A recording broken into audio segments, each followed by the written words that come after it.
Que alguien te pare por la calle y te diga, moro de mierda. Joder, es decir, dices tú, me han perjudicado. Claro que me han perjudicado. Yo sentarme yo en traje con un fundador de España muy conocido, hablarle de mi proyecto y simplemente por etiquetarme, decirme que no. Porque yo al día de hoy miro hacia atrás, veo la mayoría de mis amigos y la mayoría de mis amigos probablemente no tienen ni carrera ni tienen trabajo. Yo me doy cuenta de que veo a la gente y digo, tío, si no sabes lo que es una distribución nominal, ¿qué te dice te dedicas al trading? ¿Y a qué se debe esa obsesión por el dinero? Porque asocias el dinero con poder y poder con dinero. El interés es, toma, yo te doy algo, tú me devuelves, me tienes que devolver algo, ¿no? El Islam no concibe eso. ¿Cómo acabas estudiando esta carrera de ingeniería? A la hora de buscar trabajo online, ¿no? Se te abren las propuestas de siempre, que es dropshipping, el trading. O sea, en todos estos negocios se ha ganado mucho más dinero enseñando cómo trabajar ese negocio que haciendo el propio negocio. El promedio de trader profesional tardaría aproximadamente entre 4 a 6 años en ver resultados reales. Estas personas que muchas veces huyen de Marruecos y se vienen a España, era población que estaba dispuesta absolutamente a todo para poder crecer y proliferar. Entonces creo que a esas personas que vienen jóvenes como nosotros, que a día de hoy vienen, ¿vale? Debemos de pararlo alguna vez por la calle, sin problema, decirle, escucha, mi padre fue igual que tú. Tú no eres ni más ni menos que mi padre. ¿Te imaginas un espacio para musulmanes emprendedores? Ese es el proyecto que tengo entre manos, que se llama Muslimprendedores, la primera newsletter en habla hispana para musulmanes emprendedores. Entra en muslimprendedores.com y empieza a recibir un consejo diario sobre emprendimiento, negocios, dinero, un espacio para unirnos y aprender mucho más entre nosotros. Entra ya y apúntate. Y sin más dilación, que arranque el vídeo. Sí. Bueno, pues bienvenidos chicos a un nuevo vídeo en el canal. Hoy hemos hecho un esfuerzo, nos hemos desplazado hasta Santa Cruz de Tenerife y estamos aquí con Imadín en el Hotel Mencey, que encima nos ha puesto aquí en un hotel aquí súper chulo para grabar la entrevista. Y bueno, mucha gente pues a lo mejor dice, ¿quién es Imadín? ¿No? Habrá algunos que te conozcan del mundo de criptomonedas, blockchain, etcétera, pero para todos los demás, haznos una mini presentación. Bueno, pues soy Imadín y soy ingeniero informático, ¿vale? Es decir, yo en el año 2015 comencé mi carrera como ingeniero. Soy un chico muy joven todavía, también en este caso pues comienzo como ingeniero, tengo la carrera estructurada para poder montar mi primer producto enfocado en ingeniería y a raíz de ahí digamos que descubro un poquito lo que es blockchain, la tecnología que hay detrás de todo ello y a partir de ahí sí que es cierto de que no solamente destino parte de mi tiempo en este caso a la tecnología, ¿vale? De hecho parte de las rondas de inversiones en las que participo a día de hoy son puramente en este caso Web3, pero sino que también tengo participaciones en acciones, tengo un fondo de inversión, una consultora que estamos realmente con la que estamos avanzando bastante bien durante estos 2 últimos años aproximadamente. Entonces digamos que toco diferentes ramificaciones y diferentes sectores, por lo tanto no diría que simplemente hago blockchain, soy un chico normal y corriente. Hay una parte que me parece súper interesante, mucha gente estará viendo la entrevista y dirá, bueno, pues Imadín es un joven de origen marroquí, de Melilla era la zona, pero tus padres de origen marroquí. ¿Cómo acabas estudiando esta carrera de ingeniería, sobre todo en este mundo en el que mucha gente piensa que las carreras no sirven para nada, ¿no? En el sentido de, ¿para qué vas a estudiar una carrera? Luego al final hay otra persona que no va a estudiar una carrera y va a ganar mucho más dinero que tú. Entonces, cuéntanos un poco de dónde vienes. Una fibra sensible, porque de verdad te lo juro, Noratin, porque al final tú ten en cuenta que yo vengo de una ciudad de 12 kilómetros cuadrados, una ciudad muy pequeña, ¿vale? Una ciudad sobre todo en donde el 60-70% de la población es musulmana. Vale, yo de hecho tengo una cosa particular y es que, aunque parezca surrealista, yo me he criado en un colegio judío. Ostras. Vale, que era el Hispano Israelita, un colegio en Melilla. Aquellas personas que de Melilla que me vean evidentemente sabrán qué colegio es. Y a los 10 años, en este caso 11, 10 años, ya decidimos abandonar ese colegio, me envían a otro colegio diferente, bueno, a nosotros ya lo que era el público no judío, ¿vale? Porque digamos iba a concertarse ese colegio en ese momento. Y ya pues realmente comienzo en un colegio normal y la multiculturalidad que hay en Melilla es envidiable probablemente en cualquier ciudad de España, ¿vale?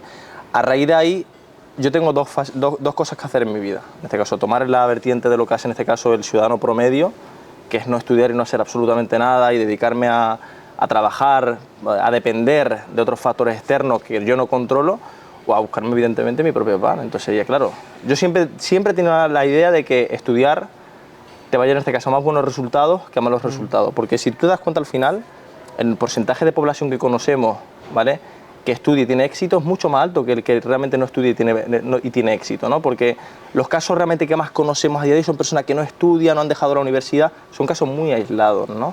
Entonces al final, yo como cualquier chico, salgo de Melilla, me doy cuenta de que necesito proliferar, porque al final es lo que quiero, ¿no? Mi padre me da esa cultura de emprendimiento, esa cultura de, oye, avanza, avanza, no te estanques, sal de Melilla, vuela, nunca he tenido en este caso ese impedimento por parte de mi familia, a los que evidentemente se le agradece, ¿no? Porque dadas las diferentes dificultades que pasa, es una ciudad tan pequeña, que al final es un pueblo, etcétera, yo paso por la etapa en la que me lanzo a Valencia, estudio, termino mi carrera, y veo a mis padres sonreír y decir, estoy orgulloso de ti. Vale. Hay una cosa que me parece súper interesante, que es ¿qué rango de importancia han tenido tus padres en este caso en que tú acabes estudiando? O sea, lo máximo. O sea, ¿qué es lo más importante, no? Realmente al final ahí. Sí, porque el pilar fundamental siempre creo que están en nuestros padres, siempre. Si somos una imagen clara, el día de mañana siempre somos una imagen clara de lo que fueron nuestros padres, siempre, porque al final es lo que dice Ortega y Gasset, ¿no? Yo soy yo y mi circunstancia, si no la salvo a ella no me salvo a mí. Al final son tus circunstancias, es lo que te rodea, es lo que, digamos, mamas desde muy pequeño. Entonces mi padre al final lo que hace es siempre imponerme esa regla estricta de o estudias o básicamente verás lo que estás viendo en el 80-70% de la población, que es gente evidentemente sin valores, sin escrúpulos, gente que no tiene la capacidad de resolver ciertos problemas, ¿no?, sociales, ¿no? Y yo tenía dos cosas que hacer, dos ramas, solamente que tomar, no tenía más camino. Tomo el camino malo, tomo el camino bueno. Porque yo al día de hoy miro hacia atrás, veo la mayoría de mis amigos, y la mayoría de mis amigos probablemente no tienen ni carrera, ni tienen trabajos estables, ni tienen la capacidad probablemente de ver más allá realmente de lo que nos impone la sociedad. ¿Crees que tu diferencia en este caso con tus amigos ha sido también el entorno, es decir, la familia?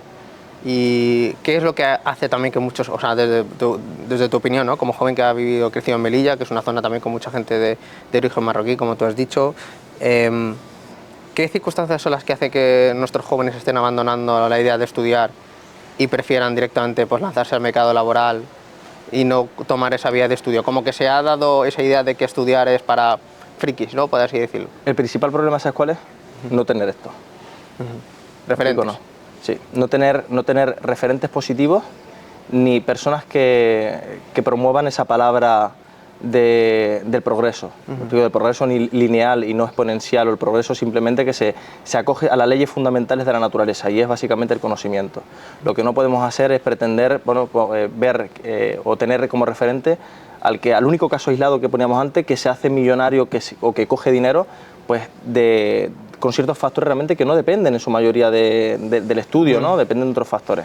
Entonces yo creo que al final el mayor error es también no tener conciencia ni haber tenido educación tecnológica. Estamos evolucionando muy rápido, Nordin. ¿No te das cuenta que al final pasamos de tener hace nada máquinas que Windows 2000 a tener en este caso ya OpenAI, muchísimas otras ramificaciones de la inteligencia artificial que te hacen absolutamente de todo?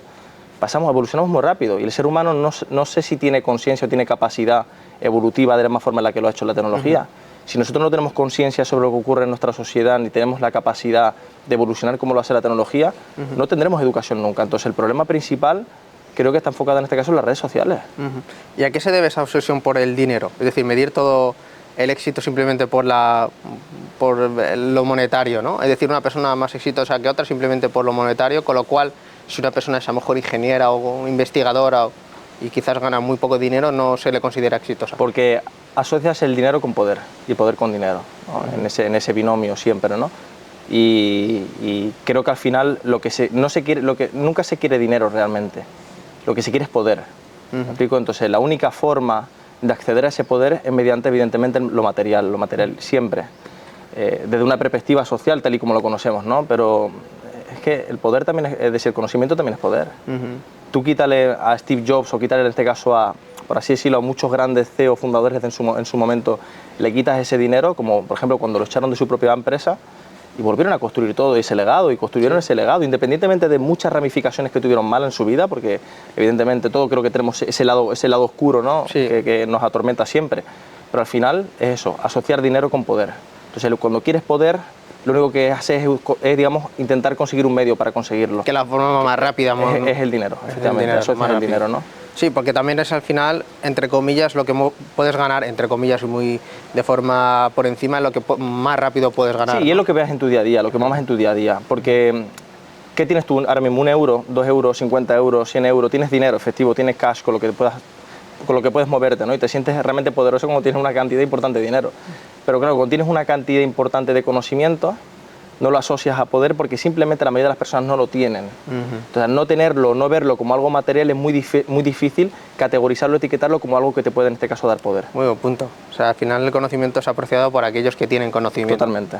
Y eso es muy poca gente y por eso creo que es donde tienen que aspirar nuestros jóvenes, a estar en ese poco porcentaje de población, que es donde más te vas a diferenciar y donde más vas a poder llegar realmente. Claro, totalmente. Es que al final, ¿qué hace que la población no estudie? ¿Qué hace que la población no tenga la idea de que... ayer, por ejemplo, fíjate tú, sabrás que, como te comentaba antes, que voy a ser papá, y ayer hablábamos con la matrona de mi mujer, ¿no? Y se me ocurre la pregunta básica es de cuál es la tasa de natalidad que está viendo en este momento. Es decir, está viendo una población grande de personas que tienen a tener hijos, la tasa de natalidad está por debajo del 1,5. Es decir, eso es bajísimo. Cuando hace años estaba realmente por encima del 2. Y la mayoría de las personas que tienen hijos suelen ser en este caso personas inmigrantes, ¿vale? ¿Y por qué te digo esto?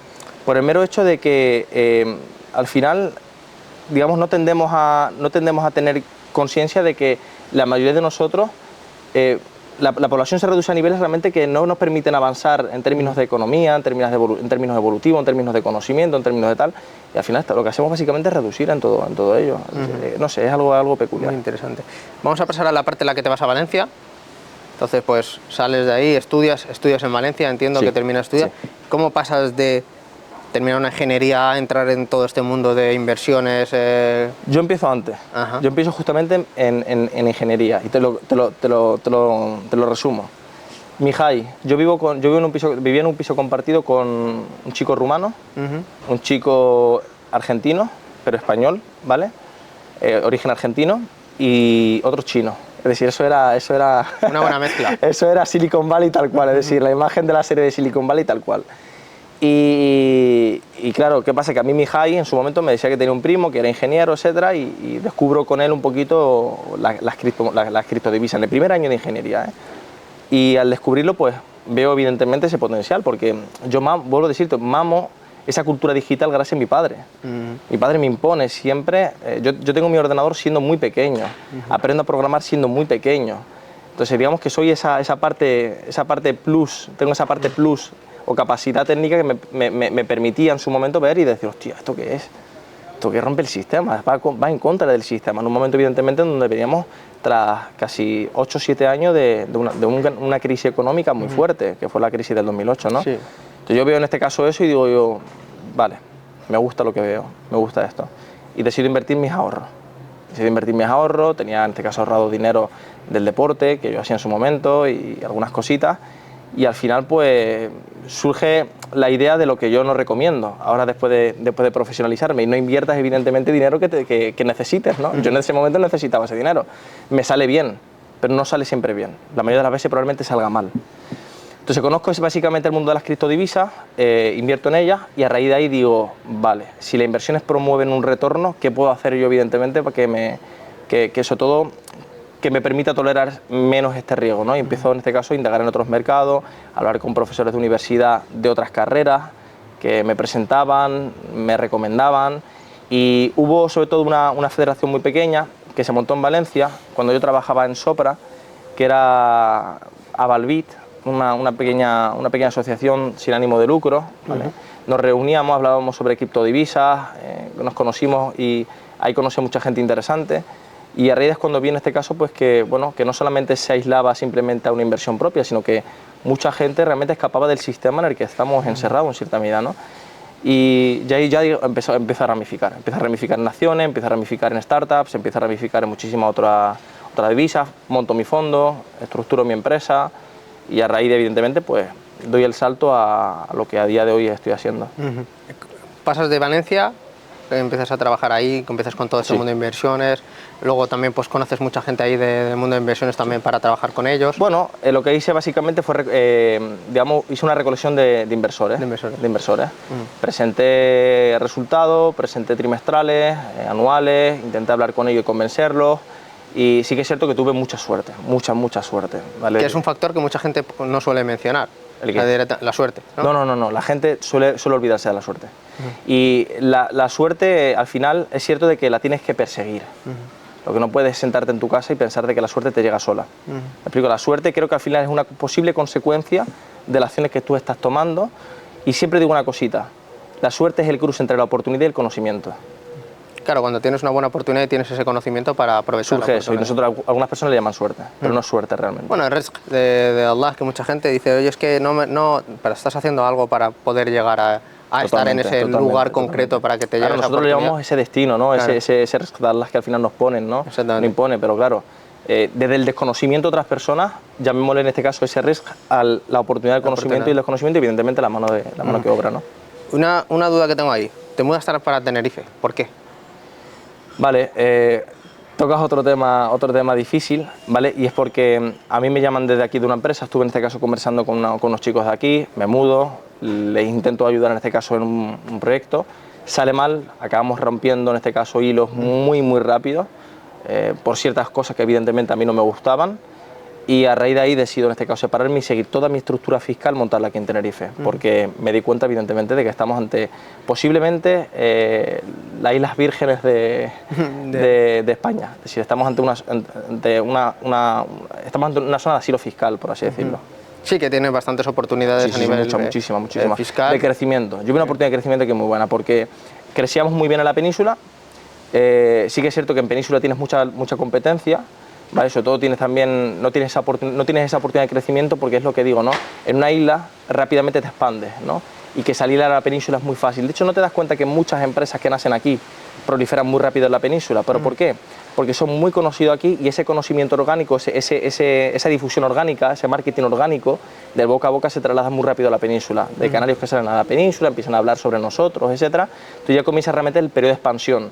Que tú te aísles o montes tus startups en Valencia, en Madrid, en cualquier sitio, es muy difícil tener ese impacto. Ahora bien, hay que entender también el tipo de producto que lanzas, ¿no? Yo haremos, por ejemplo, ahora te contaré más adelante, pero estamos, por ejemplo, lanzando, dentro de muy poco haremos el go-to-market de un producto muy interesante de alquiler de habitaciones, ¿vale? Pero a gran escala, una especie de Airbnb, pero de habitaciones. Como una Buddy o algo así, hay una... Sí, efectivamente, Buddy de Carlos Pierre es nuestra posible competencia. Es cierto de que no tenemos probablemente ninguna proyección a futuro como lo tienen ellos. Ellos se han convertido en operadoras también en marketplace, ellos ya compran edificios residenciales con pisos, etcétera, y lo alquilan. Nosotros no estamos en eso. Nosotros estamos en la etapa de digitalización totalmente, nada más.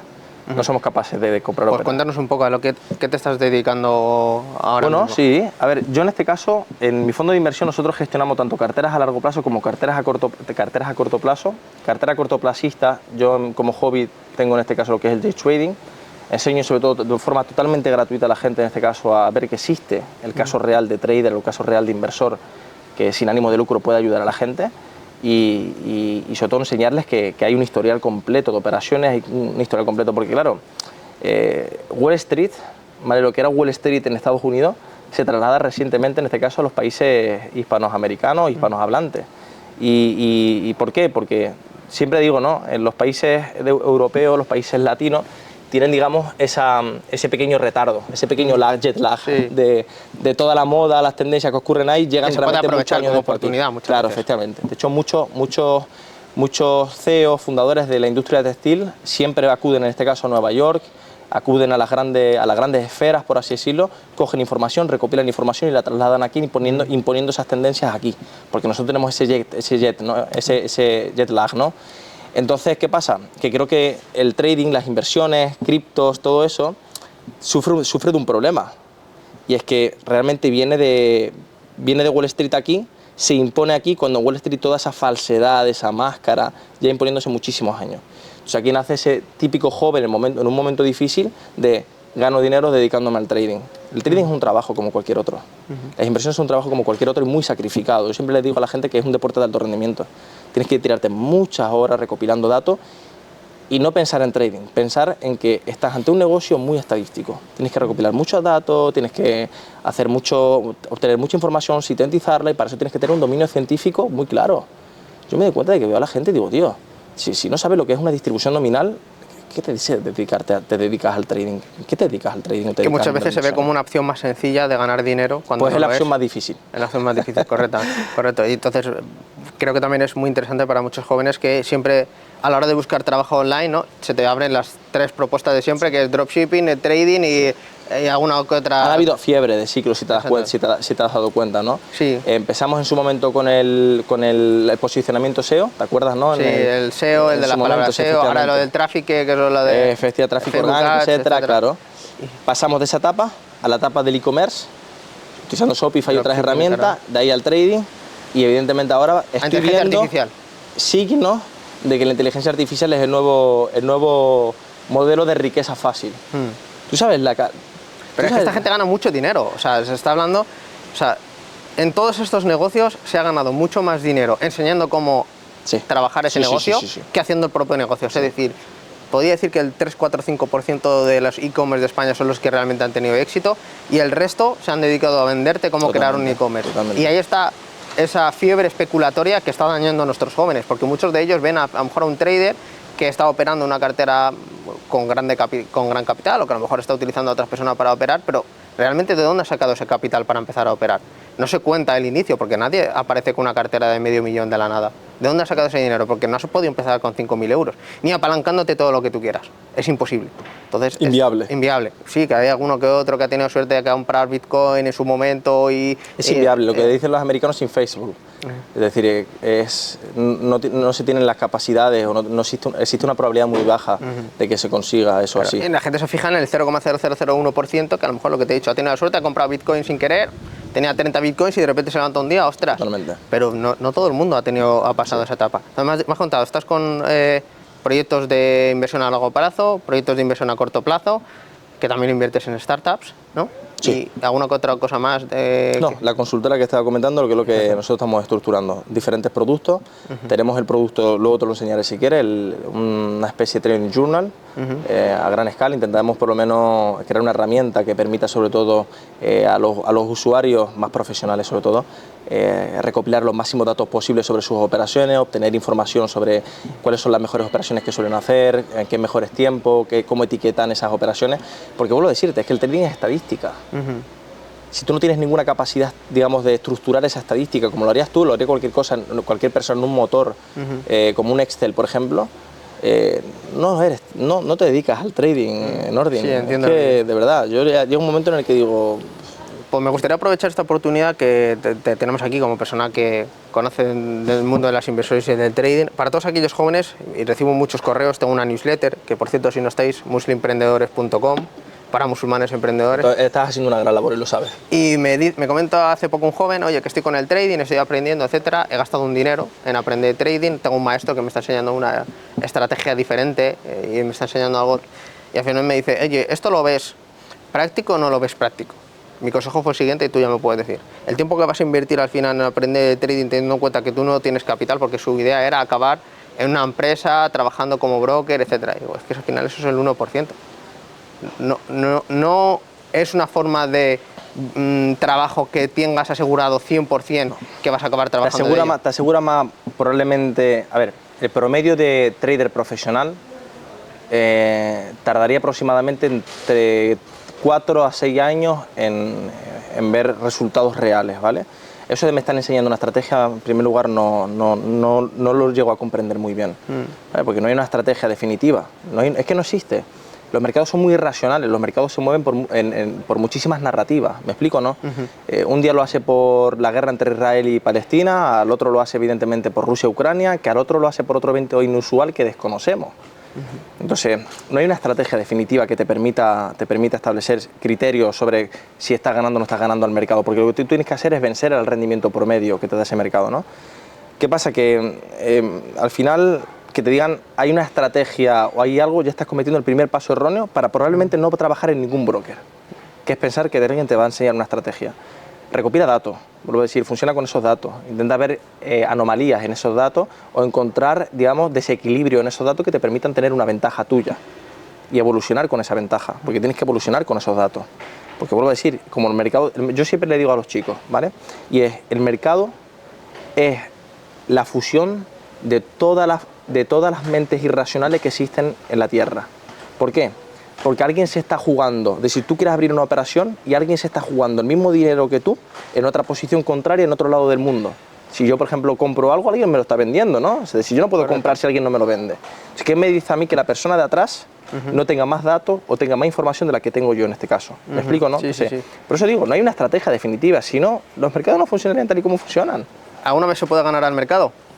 Se puede ganar, se puede ganar. Es decir, tú al final tienes que siempre establecer rentabilidades que superen el promedio. A ver, al final, nosotros tenemos índices de referencia, ¿vale? Y normalmente el índice de referencia es el S&P 500 por tirar por lo básico. El objetivo de un trader, un fondo, ¿vale? Es siempre superar el rendimiento promedio que te ofrece un fondo, porque si no, digo yo, vale, pero si no ofrezco un rendimiento mejor, deposito mi dinero en cualquier industria o fondo, en este caso un índice, y lo dejo ahí que me obtenga en este caso un 7% anual. Entonces, normalmente tiendes a obtenerlo, pero el problema no es si eres capaz de vencer al mercado, es cuánta personas, qué porcentaje de población que intenta hacerlo consigue en este caso rendir al mercado. Muy poca población. O sea que al final podemos decir que el poder se acaba acumulando siempre en las manos de los más ricos y más poderosos. Siempre. Y que no hay casi distribución de la riqueza. Pero son todas las vertientes de la economía. Sí, pero esto pasa recientemente con este capitalismo tan extremo y tan agresivo, en el que han diseñado un juego en el que van a ganar siempre los mismos, ¿no? Totalmente. O sea, que nosotros lo único que podemos participar es en ganar las migajas de lo que sobra. Y no lo digo yo, lo dice Ray Dalio. Ray Dalio es un fiel creyente de que la economía tiende en este caso en el capitalismo occidental tiende en este caso a abrirse a crear una brecha social muy intensa en estos últimos años, sobre todo en esta última década. Y vemos que los ricos evidentemente se hacen mucho más ricos y los pobres se hacen mucho más pobres. Y cada vez realmente vemos menos esa clase media que antes proliferaba en el inicio del capitalismo, o bueno, a mediados de los años 80, 90, ¿no? Antes, Nordin, 2008, 2000, tu padre quería comprar una casa o lo que sea y... Mi padre se compró una. Yo lo veo complicado. Sí, no lo ves factible. Sí, lo veo sobre todo para la mayoría de los jóvenes. A pesar de ser un joven que puede ganar mucho dinero, te plantas en la idea de que el precio es irracional. Es irracional, sí. Es irracional. Yo tengo unos debates con mi mujer muchas veces porque al final nosotros vemos casa, vemos tal, compramos inmuebles, intentamos alquilarlo, etcétera, y decimos, tío, estamos pagando por el metro cuadrado 4.095 euros. Te pongo el caso exactamente de antes de ayer. 4.095 euros por el metro cuadrado en algo realmente que al final... es un trozo de tierra. Claro, no tiene sentido. Entonces, muchas veces te da pena gastar ese dinero porque dices tú, sabes lo que vale, ¿no? Sabes de dónde viene. Sabes de dónde viene, sabes cómo cuesta, sabes que tus padres han visto esa brecha, sobre todo expandirse, esa brecha que hablamos de esa brecha económica expandirse, porque tus padres antes se podían permitir una hipoteca de 150, 180 mil euros. A tocateja. A día de hoy no pueden hacerlo. Eso es lo que hablábamos, ¿no? Ray Dalio lo decía que los americanos, ¿vale? Esto no es una teoría conspiratoria, lo dice uno de los mayores filántropos y economistas del mundo, ¿vale? Ray Dalio, es decir, no lo digo yo. Decía que los americanos se han convertido, como te decía yo ayer, en invasores silenciosos. Los capitalistas se han convertido en invasores silenciosos. Antiguamente, Gran Bretaña, en este caso lo que era el Imperio Británico, el Imperio Español, ¿cómo invadíamos? Invadimos con barco, con armas, con todo. Exactamente. Ahora no se hace así, se hace inundando a base de capital. Compro un gobierno, lo soborno, o compro tierras de algún lugar, expolio ese lugar de sus ciudadanos y ahora los ahogo. Como vayan en contra mía, cierro el grifo. ¿Qué significa cierro el grifo? Pobreza interna. No vas a poder producir, no vas a poder, en este caso, no va a haber incentivo, porque tengo controlado todas las facetas de tu economía. Si tu economía es productora y se dedica en este caso a cultivar, tengo todas tus tierras cogidas. No vas a poder producir. Tu única esperanza de vida o tu única tecnología, que era la producción, está derrotada. Entonces él dice que los ciclos económicos de un país, o el declive, el apogeo y el declive suelen durar 200, 300 años, no más. Y está comprobado, desde el Imperio Otomano, el Imperio Romano, todos los imperios suelen durar eso. Y él alerta ahora mismo que el Imperio Americano, el Imperio Americano se encuentra probablemente en su momento de declive.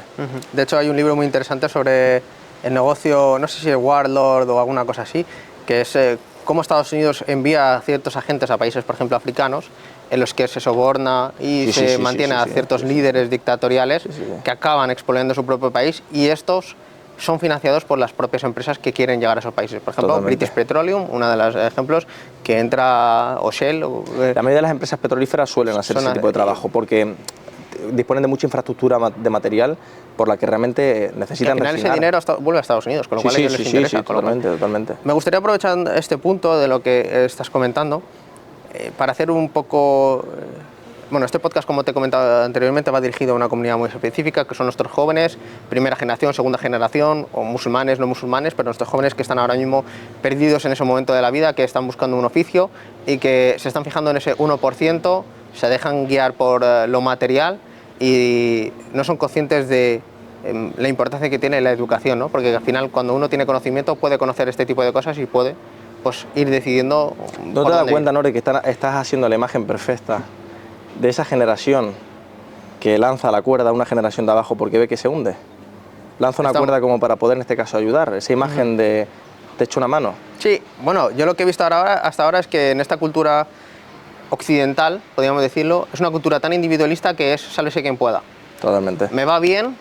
Totalmente. Y son las culturas que no proliferan. Son las culturas, exactamente. ¿No? Y ponemos un ejemplo siempre, ¿no? El de los mercadillos en Marruecos o en países árabes donde está el zapatero al lado del otro zapatero y los dos están vendiendo lo mismo y los dos están ayudando. Y no hay esa competencia tan extrema. Y ahora mismo creo que tiene que girar un poco Occidente a ese capitalismo de conciencia en el que tú puedes ganar dinero y es todo lo lícito que quieras y no hay ningún problema con ganar dinero. Pero veo el problema cuando las personas hacen el sálvese quien pueda, pero sobre todo entre aquellos que tienen menos capital. Es decir, ves a la gente más pobre, que son los que menos ayudan entre ellos. Cuando el de gran capital es el que no te va a ayudar para nada. Pero se pone la zancadilla entre ellos, ¿no? Es como el cubo de los cangrejos en el que... Bueno, sí, pero porque vuelvo a decir la mentalidad capitalista. Es decir, ojo, tampoco estoy a favor de la mentalidad comunista. Es decir, no creo que haya un Pero sistema... no hay un opuesto. O sea, es decir, muchas veces se puede estar en un punto intermedio. Sí, efectivamente. Pero no hay un sistema que permita estar en un punto intermedio. ¿Me explico? Yo soy muy partidario de los sistemas tecnócratas. Es decir, yo prefiero a un ministro de Economía que sea el mejor economista de España. Quiero un ministro de Sanidad que sea el mejor médico de España. Prefiero eso a cualquier otra vertiente o cualquier otra rama. Es que lo que debería de ser. Efectivamente, porque ¿quién mejor? Igual no un ministro, no el mejor médico, sí, pero sino el mejor director de un hospital, por ejemplo, de España. Porque tiene también, evidentemente, que manejar fondos públicos, ¿no? Entonces, esa competencia que tú hablas que mencionas en el capitalismo, no ocurre tanto en el comunismo, pero es que en el comunismo también hay un control muy excesivo del precio. La antigua Unión Soviética era más fácil comprar, en este caso, una barrita era más fácil comprar una piel de oso que comprar una barrita de pan. Entonces, ni un extremo ni otro. No quiero un control excesivo sobre los precios porque ramificaciones de los precios hay miles. Miles y miles y miles de productos a los que realmente hay que imponer un precio, ¿no? En el momento en el que una entidad quiere realmente imponer todos los precios, las diferentes ramificaciones que desconoce, porque no somos capaces de conocer evidentemente todos los productos que existen, cometemos un error. Y es que desbalanceamos mucho, desequilibramos mucho la economía. Entonces, ni un extremo ni otro. Quiero el punto en el medio, pero tampoco existe ese punto en el medio. Entonces, creo que hay que reformular. Por eso realmente Bitcoin, por eso toda esta filosofía, que a pesar evidentemente de que las redes sociales lo manchen mucho, por esa filosofía de romper el sistema, de romper... Que no se quiere romper el sistema, no se quiere quemar el mundo. No creo que la población quiera que el mundo se queme, pero sí que es una alerta de que, oye... que este modelo no es justo. Este modelo no es justo. Y cuidado porque ahora mismo te lo imponemos mediante una red social o te lo imponemos mediante algo digital. Pero el ser humano sigue siendo un animal. Sigue siendo un animal. Y esa vertiente animal, como a alguien le falte, en este caso, una barrita, como a alguien pirado de la cabeza le falta una barrita en su casa y no pueda darle de comer a su hija, sale y se pega tiro con medio mundo. Porque no encuentra, ve que el sistema no le permite avanzar. Y eso es lo que estamos viendo en Estados Unidos, ¿no? Un sistema fallido. Sí, totalmente. Que precisamente es el sálvese quien pueda, que mucha gente adora, ¿no? No, es que en Estados Unidos tienen otra mentalidad, sí, pero también tienen la mentalidad de abandonar a la gente en la calle y los tienen ahí tirados y nadie se preocupa por ello. Hablamos de la clase política, totalmente. Sí. Luego existe también, yo he tratado con muchísimos americanos que me han ayudado muchísimo en temas de empresarial y empresas y tal, todo porque cuando nosotros estuvimos buscando nuestra ronda, acudimos a muchísimos fondos, muchos se echaron para atrás porque no veían nuestro modelo de negocio. Y hay de todo un poco, Nortin. También las redes sociales, el extremismo también en el sentido de escuchar solamente que los americanos son malos. No es tan bueno, ¿me explico? Hay que coger lo bueno y quitar siempre, lo malo. Efectivamente, siempre, en todo, absolutamente. Decir, oye, no vamos a generalizarlo en todo. Sí que es cierto de que los americanos, pues mira, políticamente son la mayor amenaza, ¿vale?, contra la población mundial, aunque lo desconocemos, aunque creemos realmente que es el propio árabe o el propio musulmán el que tal. Bueno, es un estado terrorista sí, hay una propaganda inmensa sobre ello, ¿me explico? Y lo hablaba justamente con mi padre, lo hablaba con mucha gente, y esa guerra lo decía Putin. ¿Tuviste la entrevista con Putin? Sí, la que hizo con el Tucson, sí. Fue brutal. Sí. Le dicen, y el gasoducto de Notre Dame, ¿por qué no...? Nord Stream, ¿no? Sí, el de Nord Stream, ¿vale? Efectivamente, ¿por qué no hablaste sobre él? ¿Por qué no hablaste sobre él? Es que es evidente. ¿Quién lo explota? Pues ustedes, ¿no? Le dice Putin en este caso, ustedes, ¿no? No yo. Dice, yo tengo la información de que habéis sido ustedes y la tengo. Dice, ¿yo? Le dice Jackson, ¿yo? Dice, no, ustedes, la CIA, etcétera. Dice, ya, pero no, nosotros no. Dice, ¿por qué no informas todos al mundo? Dice, voy a entrar en una guerra propagandística contra Estados Unidos. ¿Qué es sentido? Que mayor controla todo lo que es la propaganda todos los medios televisivos, todos los fondos, todo lo controlan los americanos. Y esto es una crítica que se hace. Has hecho un punto muy bueno, que es el tema de pensar que todos los americanos malo. Pero sin embargo también la crítica va hacia los países árabes en el sentido de importamos la parte que no es tan importante. Vamos a importar lo que es la modernidad, vamos a importar lo que es el libertinaje, vamos a importar vestimenta, vamos a importar las marcas, vamos a importar las grandes empresas y no importamos la idea de crear tecnología, la idea de producir. Sí. Simplemente somos los consumidores y a eso nos hemos visto reducidos, no solo como el mundo árabe, sino también como musulmanes, que simplemente consumimos dentro de nuestras propias finanzas islámicas, ¿no? Que los grandes bancos están también empezando a crear productos de finanzas islámicas porque se han dado cuenta de que hay un nicho en el mercado y han dicho, lo vamos a hacer nosotros. Sin embargo, ¿dónde están los musulmanes a la hora de crear ese tipo de productos? Solo imitamos lo malo, porque tenemos ese complejo de inferioridad de parecer el hombre blanco. Sin embargo, no nos hemos dado cuenta de que lo único de diferencia que tiene Occidente es que son los que producen esa tecnología. Y, bueno, por ejemplo, el caso de Israel es un país que tiene las mismas condiciones que otros, no vive del petróleo, vive muchas veces en explotar software. Pero te digo una cosa, es que los árabes no aprenden de la historia, en el sentido de que el Imperio Español en su momento, el Imperio Hispano, cuando tenía muchas reservas de oro, ¿qué hacía con ese oro? No fabricaban, no hacía nada, es decir, no producían internamente, sacaban todo ese oro para afuera. ¿Para qué? Para que países externos le produjeran todo el trigo, los cereales, etc. ¿Qué provocaba eso? Provocaba un efecto más positivo que negativo hacia los países externos y negativo para el país interno. ¿Por qué? Porque no se innovaba, no se producía. Como todo no lo hacían, nos volvíamos unos vagos. Los españoles se volvieron unos vagos en su momento. Entonces es cuando nosotros comenzamos, yo digo nosotros porque soy español, es decir, al final, pero prefiero que el Imperio Español realmente caía en su declive, ¿no? Y pasa eso con los árabes, no entienden de que el hecho de tener inferioridad nos da una ventaja. Y es que ellos van a buscar tierras nuestras, van a buscar probablemente ventajas fiscales en nuestro territorio, ¿vale? Y ventajas fiscales en nuestro territorio significa que más dinero va a entrar, en este caso, a nuestro país por personas externas. Vamos a coger ese dinero e incentivemos a los más jóvenes, incentivémosles a que produzcan tecnológicamente, en términos de medicina, en términos que los árabes han demostrado ser una fuente de conocimiento muy amplia. Te digo una cosa, el ser humano no llegaría a ser tal y como es sin valores. Totalmente. Sin valores, es decir, las religiones se toman como, han tenido muchas vertientes, malas, buenas, etcétera, en todas las religiones, en todas las facetas, creo yo, ¿vale? Es decir, no puedo decir tampoco que el Islam no haya tenido en este caso, el Islam o la interpretación que se ha hecho del Islam no haya tenido en este caso facetas malas. Todos han tenido facetas malas, porque somos humanos, ¿no? Y tenemos propensión a tener errores humanos, ese fallo, ¿no? Entonces, al final, vamos a dar ese punto en el que decimos, oye, sabemos que los árabes han sido propensos a ser matemáticos, a ser los mejores médicos, a ser los mejores científicos. Tenemos que seguir esa vertiente. No podemos copiamos toda la información que hay en este caso fuera, todas las modas, todas las tendencias, queremos copiar en los países culturales árabes. No tiene sentido eso. Si tenemos que reincentivar a jóvenes que se encuentran en un momento en el que pueden ahora crecer, porque cuando crezcan, si lo hacen sin haber innovado o haber en este caso producido, creerán evidentemente que lo han hecho bien, pero realmente se encontrará una sociedad muy estancada. Y que al final acabamos teniendo el problema de que esos jóvenes acaban yendo a estos países occidentales, exportamos el talento y importamos lo que son las modas, ¿no? Entonces al final estamos en ese círculo vicioso de no tener talento nuevo que quiera producir en tu propio país, en este caso en los países árabes, y nos está pasando aquí mismo en España. Tampoco hay que irse muy lejos. España, por ejemplo, la gente los ingenieros, médicos, etcétera, se van hacia afuera, se van a otros países, en Alemania, en Europa, Estados Unidos, porque no están encontrando oportunidades aquí, y sin embargo nosotros estamos todo el rato importando a los fondos buitres a que nos construyan, a que nos hagan las casas, a que nos llenen las costas, y no se hace una crítica desde los partidos políticos, porque esto no vende votos. Esto simplemente es el que mantiene ahí oculto. La democracia en España está más que...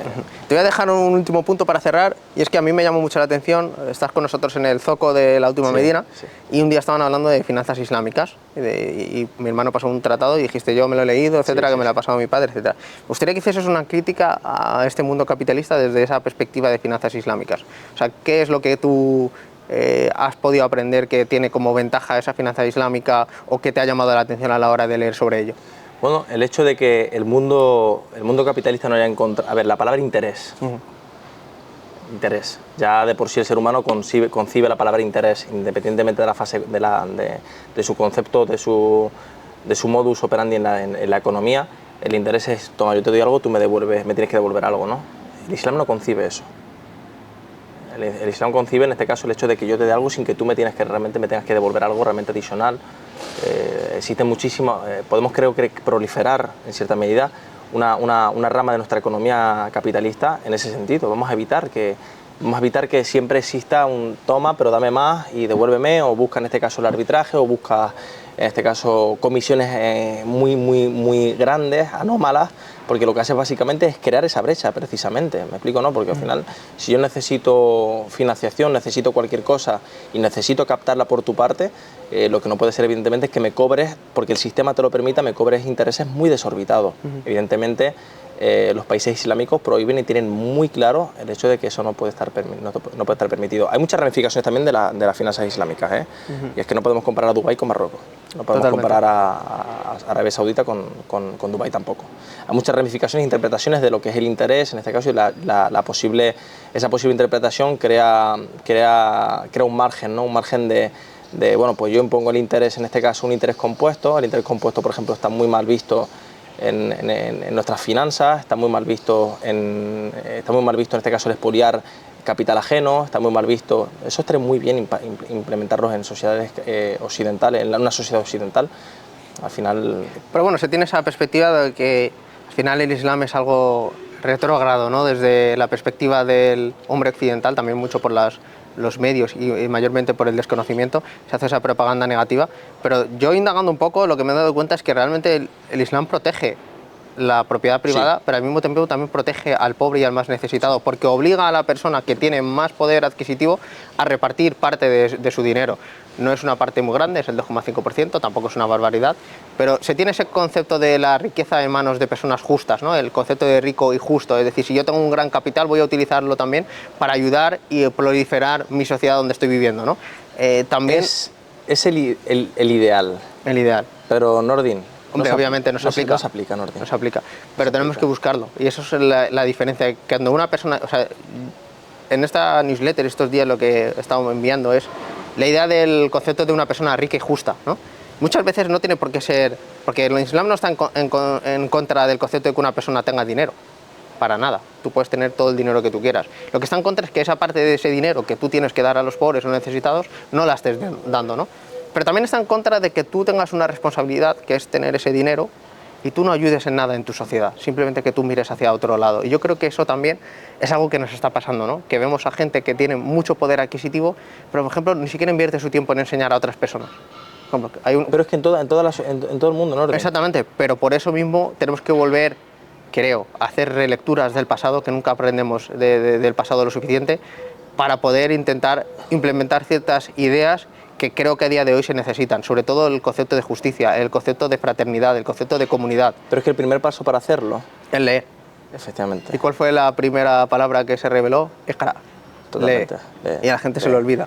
La lectura es súper importante. La lectura es súper importante. Va a dar el conocimiento para que tú veas esa desigualdad o ese aprovechamiento que hay por parte de las grandes élites.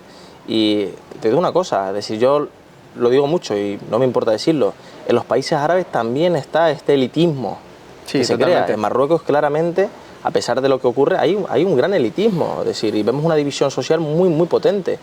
Y esto ocurre básicamente por el desconocimiento que existe, ¿no? Entonces, estas personas que muchas veces huyen de Marruecos y se vienen a España o vienen a tal, parte de esa población, mi padre formaba parte de esa población que se iba.